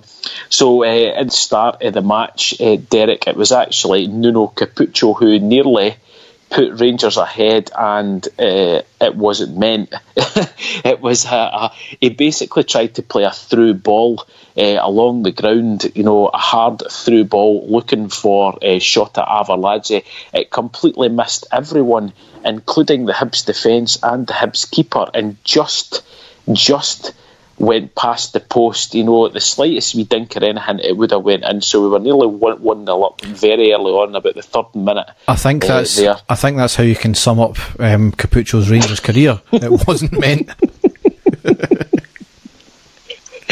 Oh man, when I think back to that guy, oh dear, he wouldn't have looked out of place, Derek, in Ali McCoy's team in the second and first division when we had the likes of Ian Black and Krabari and Sandaza in that playing. He wouldn't have looked out of place at all in that team. But anyway, on to the 8th minute, it was Hibs who then had a chance, a free kick. McManus had a shot which deflected just wide by Henning Berg, so a good chance there for Hibs. And then Hibs again putting the pressure on with another good chance across into Derek Riordan, who had a weak header and saved pretty easily by Stefan Klos. Still 0-0. 22nd minute, great move started by Arteta to Paolo Vanoli, who put in a fantastic ball to Michael Malls, outstretched but just couldn't get on the end of it. Really unlucky there by Michael Malls. But then on the 28th minute, it was actually Hibs who took the lead. McManus found space on the right hand side, put in a cross to Ian Murray, who headed it past Klos in the goal to make it 1-0 to Hibs. So at that stage, pretty even Steven between the two teams, Hibs taking the lead. Thankfully, Rangers didn't let their heads go down. On the 30th minute, Mikel Arteta then with a great chance to equalise, picked up the ball on the edge of the box and fired, but hit the shot straight at the Hibs keeper. Hibs still winning 1-0, but then only 5 minutes after Hibs had scored, we equalised on the 33rd minute. Ricksen. Hibs have let Avarladze go. Manoli too, lays the ball in, the chance! And Michael Malls makes it one apiece.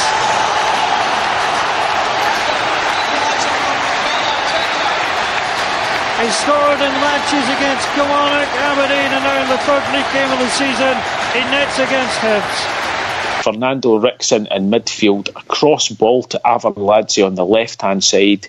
He touches it onto Paolo Vanoli, who had made an overlapping run. Vanoli with a fantastic cross into Michael Malls, just in front of him. Malls outstretched his right foot and guided the ball past the Hibs goalkeeper to make it 1-1 to Rangers. That was Michael Malls had scored in 3 consecutive matches. That's the first time that had happened for him in his Rangers career. And then on the 35th minute, I've got to say it, Hibs probably scored one of the goals of the season. It's actually worth watching it, even though it was against us, because it's one of these goals that, you know, if he'd have tried it 100 times, it would never have came off.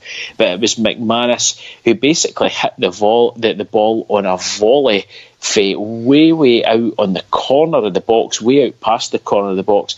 The ball came to him, he hit it on the volley, he hit it hard, and it just sort of dipped right up and right down over close into the top left-hand corner of the goal. It was a sensational goal. That put Hibs 2-1 up. But Rangers fighting back, trying to get something. And again, on the 42nd minute, we got our equaliser, and it was from a Hibs player. Arteta plays the ball in, and it's hit again! It's an own goal by Gary O'Connor. The corner was whipped in, and the ball came off and may not have come off Gary O'Connor. It was Ian Money who flicked it in. Rangers had got a corner. It was Mikel Arteta who took the corner into the near post, and Gary O'Connor put his big head on the end of it. He tried, I think, to put it past his post, but ended up firing it past his own keeper. Thankfully, that made it 2-2 at half-time. Into the second half, though, Hibs had the chance to go 3-2 up because they were awarded a penalty when Murray was brought down in the box by Kishnishvili. And McManus, who had scored that incredible goal, stepped up, but Stefan Klos made a fantastic save down to his right to keep the score at 2-2. Then the man that with much maligned Nuno Capucho then had a great chance, found space in the box but shot straight at the Hibs goalkeeper. So still 2-2 at this point, but thankfully Rangers kept going, and on the 62nd minute we finally took the lead in this game. Rickson to Berg. Berg delivers into the box. Moles is being held there. Michael Moles with a turn! He was under pressure all the way, but it didn't matter. And Michael Moles gets his second of the game. Rickson playing it in. Berg into the box. The challenge came in from Alan Orban, but Michael Moles was not to be denied. And Rangers take the lead after 62 minutes. Herringberg just inside the Hibs half. He hit a high ball. I don't know who he was looking for, if it was just a hopeful sort of ball up, but he hit a high ball up into the box. Michael Malls actually brings the ball down inside the box.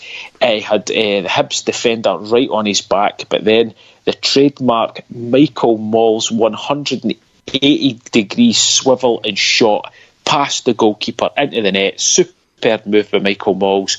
That made it 3-2 to Rangers. And then there was only 1 minute after that, Derek, because we were piling the pressure on big time. Just after we had scored the goal there from Michael Malls, substitution that was made, and it was Nuno Capucho that came off, and it was a young Chris Burke who came on to replace him. In the 67th minute, though, we made it 4-2 to Rangers. Arteta plays the ball in. Kisishvili! And Rangers extend the lead. Hibs will ask questions about the defending. Alec McLeish will not care. And Kisishvili's finished the touches. Makes it Rangers 4, Hibs 2. Free kick on the left-hand side of the box was whipped in with pace. A slight touch from Zurab Kishnishvili's head, and the ball flew past Anderson into the net to make it 4 to Rangers. Shot at Avarladze then on the left wing, a low cross to Michael Malls, who's back to go. Rangers coming forward. Avarladze. Still going, little ball across. Michael Malls turns, gets it to Burke. Burke with a chance! Michael Malls going to try for the hat-trick, but he passed it on to Chris Burke, and he hits Rangers fifth. And you have to say the scoreline is somewhat hard on the visitors.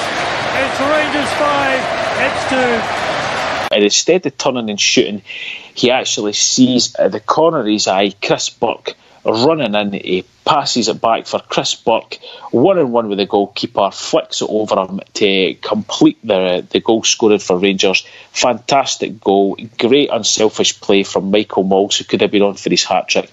Great wee touch off for Chris Burke, who ran through and scored for Rangers to make it 5-2. So we made pretty heavy work of it in the first half, but fantastic comeback play from Rangers, and absolute pleasure seeing Michael Mols scoring some fantastic goals for us, and a great victory for Rangers at that point. So again, like I've said before, if you get the chance to go back and watch it, please do. Some fantastic goals, some fantastic play, and like I say, for me, Michael Mols absolutely sensational. I take it you can remember that game, Derek? No.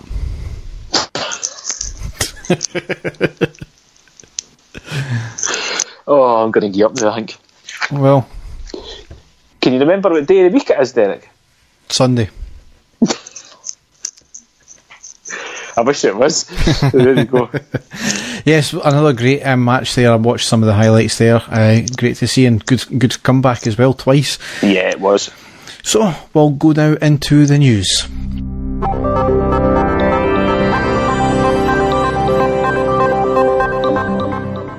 So a few bits and pieces to wrap up the podcast here.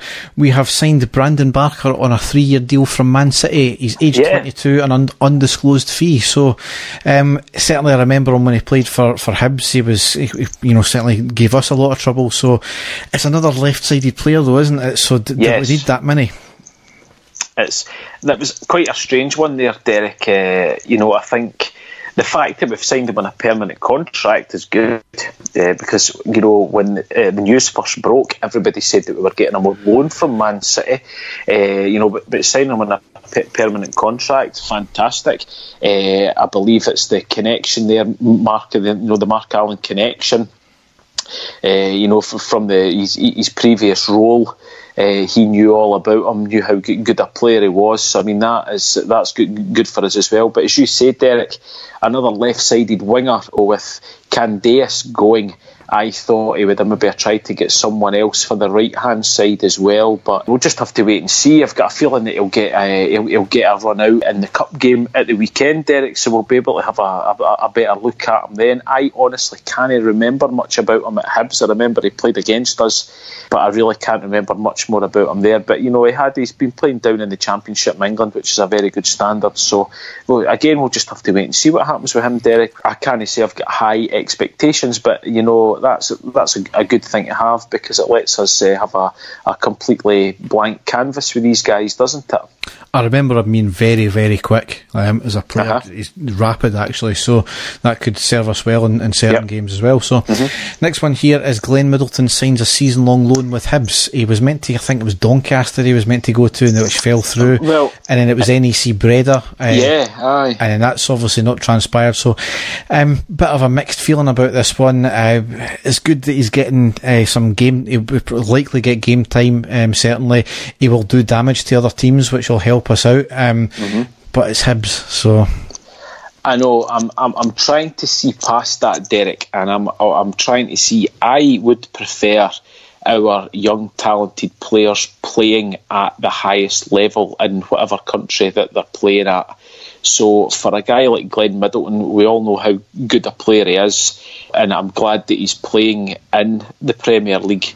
Because he will still be in the spotlight up here. We will still get really good coverage of how he's getting on, and as I say, we just need to see by the fact that it is Hibs that he's signed for. But I think he'll be a really, really good signing for Hibs, and he's obviously got to have some sort of guarantees that he's going to be getting game time when he's there. So we'll just have to wait and see how it is. I'll certainly not be cheering him on for playing for Hibs right enough, Derek, but I hope it's a good experience for him, and it gets him into the way playing Premier League football, and does him the world of good for when he does return to us. Yep. Next player who is leaving our books here is Kyle Lafferty. He's had his contract terminated by mutual consent. He gave an interview to the papers a few days afterwards, and he has admitted that he doesn't train well. which I'll get to in a minute, but then he stated that he won't moan about not getting a chance. And then he went on to moan about not getting a chance because of his training. So, but this is what I don't get. He knows who he's playing for. He knows who his manager is. He's a fan of the team, allegedly. Yeah.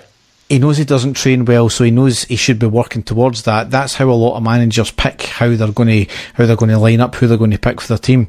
But he just didn't want to train by the sound of it. So, you know what? See, idiots like that, they will look back in later time. I've got a wee bit of money, but I'm an idiot because I could have been part of the team that stopped Celtic and wins since 55 and all that. So, and the thing is, Derek, I still think that is an area where I would have liked us to have had somebody with a bit of experience in there, somebody who knows that they are not going to be a starter, an automatic starter, but somebody who knows that, they would be on the bench and, they would get the odd run out here and there. And he's the type of guy, if you think about it, as you say, he's experienced, he's supposed to be a fan of the club.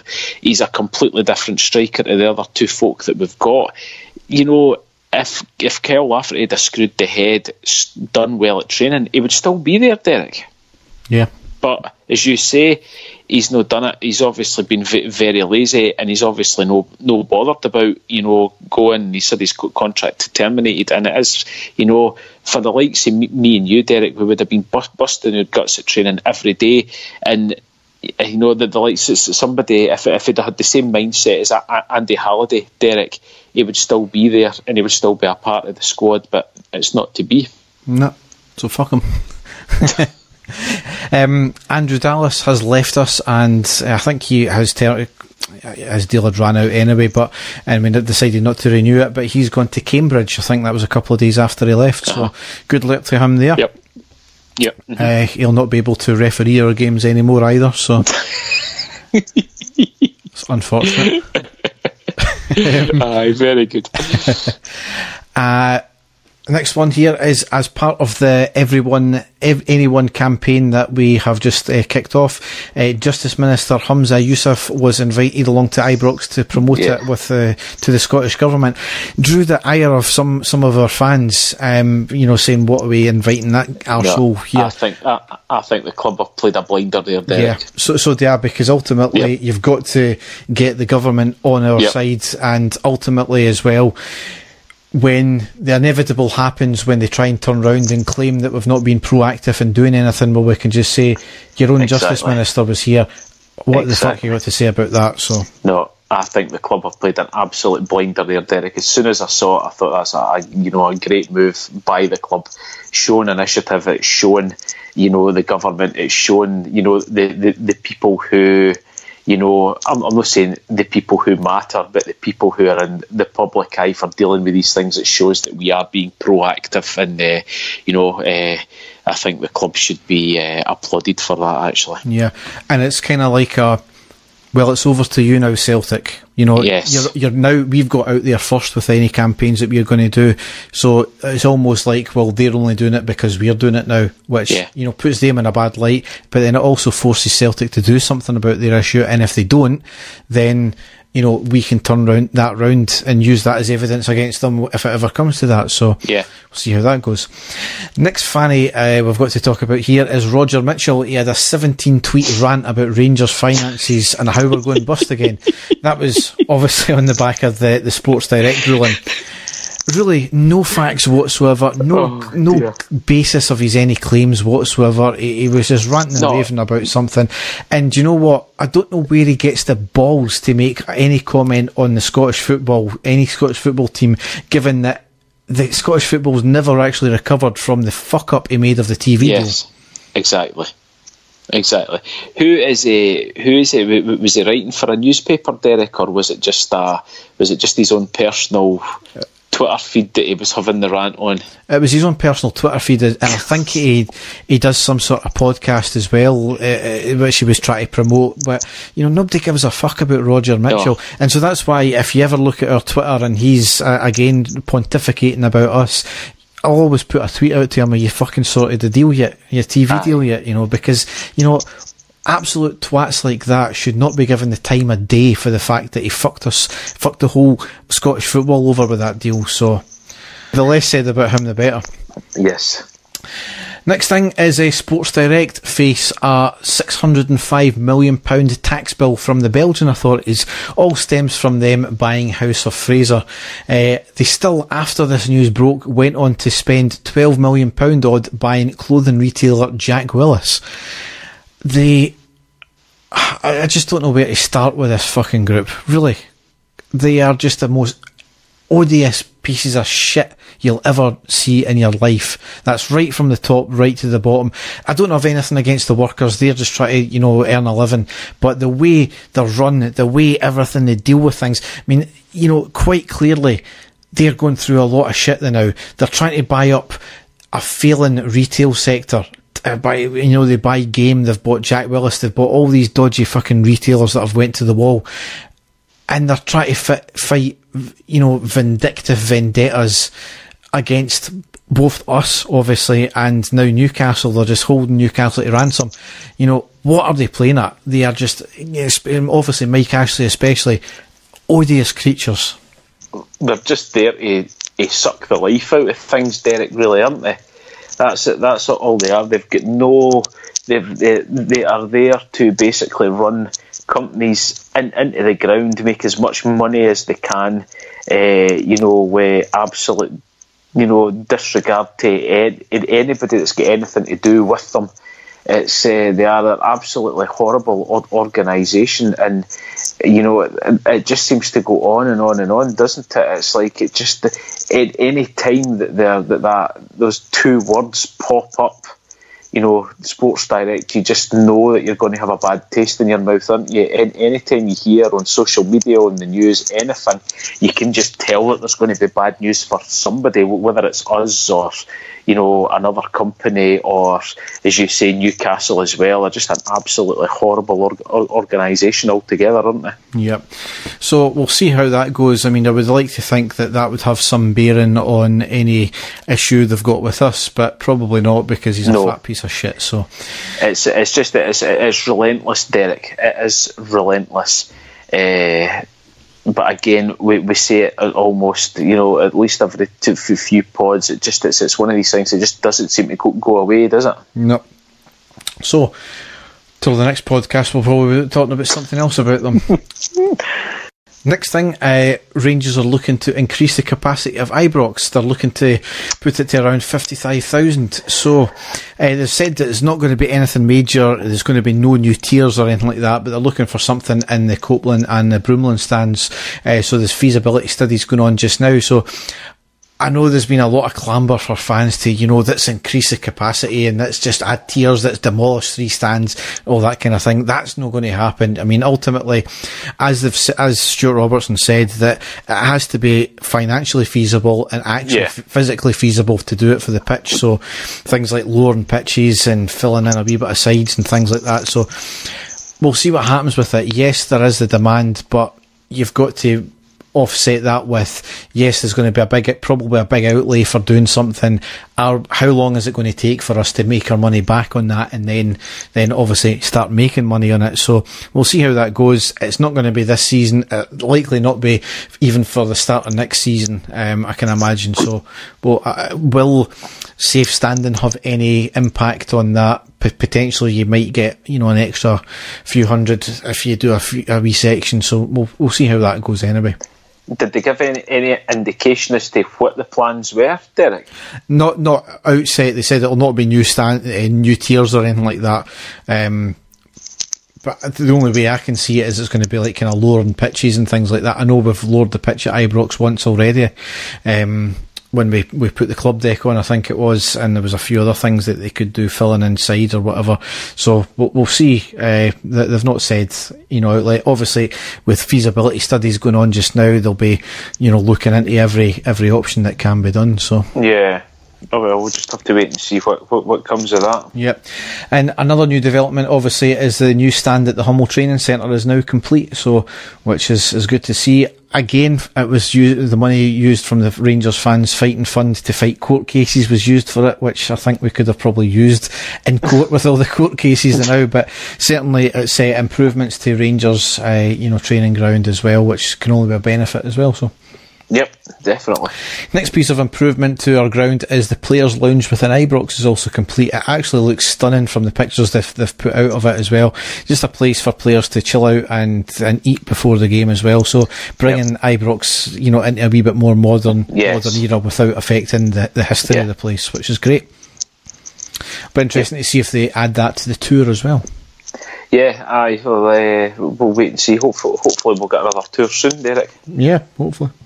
Right, and the last thing as well, Dave, you want to talk about as well? Yes, I mean, just to congratulate the Rangers under-21 team last night for a fantastic away victory against Stranraer in the Tunnocks Caramel Tea Cake or Tunnocks Caramel Wafer Cup or whatever it's called now. But it is the Scottish Challenge Cup. And of course, a lot of the Scottish Premier League teams, their Colts teams or their under-21 teams are allowed to take part. And the Rangers under-21 team went to Stranraer, had a fantastic 2-0 victory. And it was Josh McPake, who we've spoken about before. Derek, this guy, I am sure of it, is going to be an absolute star.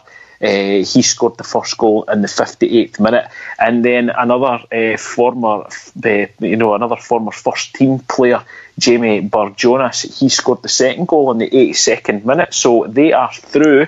I don't know, I've not seen the fixtures yet for the next round of that game, Derek, but absolutely fantastic. And I know that if the under-21s are playing near me, I'll definitely try and go to that one to cheer them on. That's absolutely brilliant.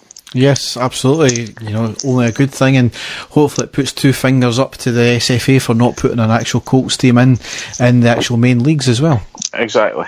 Yep. What's even funnier is the Celtic Colts team went out as well. They got beat. Yes, they got beat by Falkirk. Yes, on they did. Penalties. Yep. Yeah. Rangers Colts have been drawn away to Ballymena United in the third round of the Tunnocks Caramel Wafer Cup, as it were. Northern Ireland, so that's a fantastic result, a fantastic draw.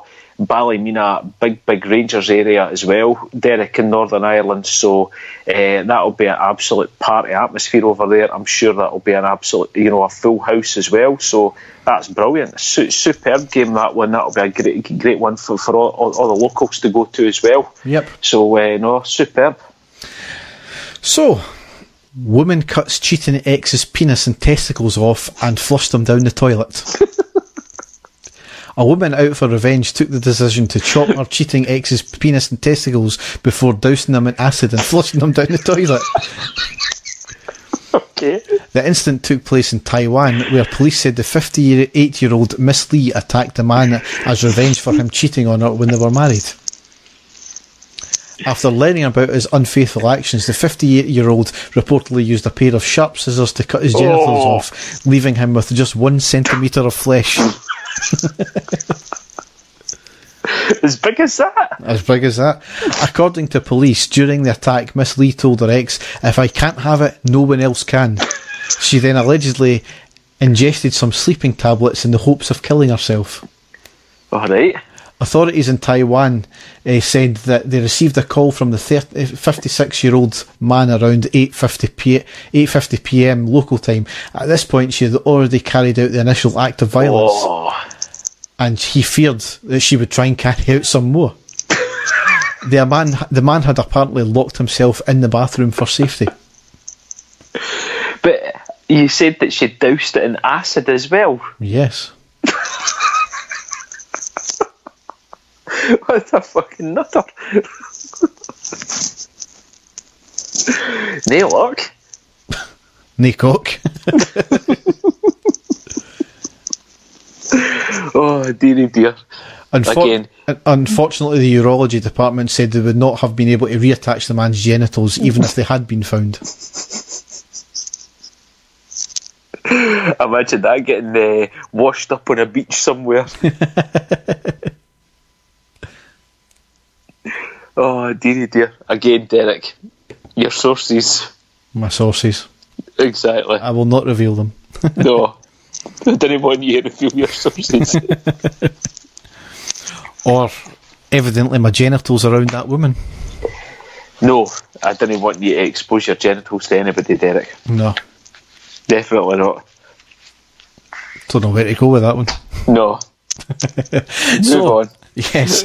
So that wraps up the podcast for this episode. It's been an exceptionally long one, I know, but hopefully you stuck with us. So, as ever, if you want to check all our social media websites or social media pages out, if you go to our website, ireadypodcast.wordpress.com, there you can get access to all the gambit of all our stuff at Twitter, Facebook, YouTube, Spotify, the whole lot. Yep, definitely, Derek. As you say, it's been a very long pod just because of... you can blame me, as you usually do anyway, because I've been away. But I'll not be away now, Derek, for at least another 2 months anyway. So we'll try and get another pod out next week. That's fine, Dave. I'll be here, till next year without a holiday. Aye.